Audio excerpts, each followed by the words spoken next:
Homeownership was the American dream. For a while, banks made it look easy. Then the dream collapsed.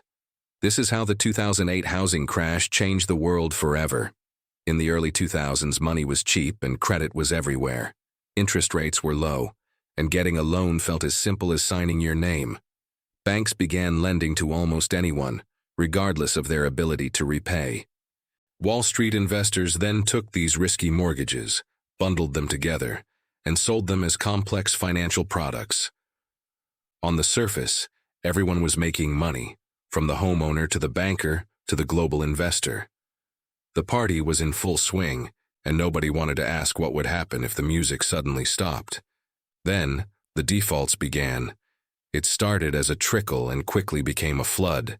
Families, burdened by adjustable-rate mortgages they could no longer afford, started missing payments. The very loans that were supposed to be safe investments turned out to be nearly worthless. The illusion shattered. In September 2008, Lehman Brothers, a giant of Wall Street, declared bankruptcy. Panic erupted, spreading like a virus through the global financial system. The confidence that had fueled the boom evaporated in an instant. The shockwave was immediate and devastating. Credit froze solid. Banks, terrified of who might fail next, stopped lending to each other and to businesses. Global trade ground to a halt. The consequences were felt on every main street around the world. Millions of people lost their jobs, their homes, and their life savings. In a desperate attempt to stop the bleeding, governments stepped in with massive bailouts, propping up financial institutions that were deemed too big to fail. The world got a painful lesson in just how fragile and interconnected our modern economy really is. But after the storm came the long and difficult task of rebuilding. New laws were passed to rein in the excesses of the financial industry. Stronger regulations were put in place to prevent a repeat of the crisis. A whole generation was scarred by the collapse, but they also grew wiser. People began to question the culture of easy debt.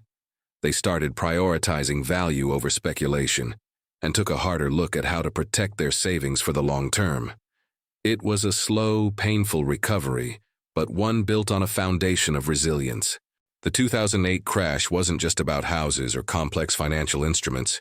It was a crisis of trust. It taught us that while debt can help build dreams, too much of it can become a nightmare. True, sustainable wealth isn't built on risky leverage. It's built on discipline, patience, and sound judgment. That's the real key to financial freedom. This was episode 4 of How to Survive Any Recession. Join us next time as we explore the pandemic recession, the fastest crash and recovery in history. Reese from Powerful Individual would like to say thanks for watching. If you found this valuable, please like, subscribe, and hit the bell for more.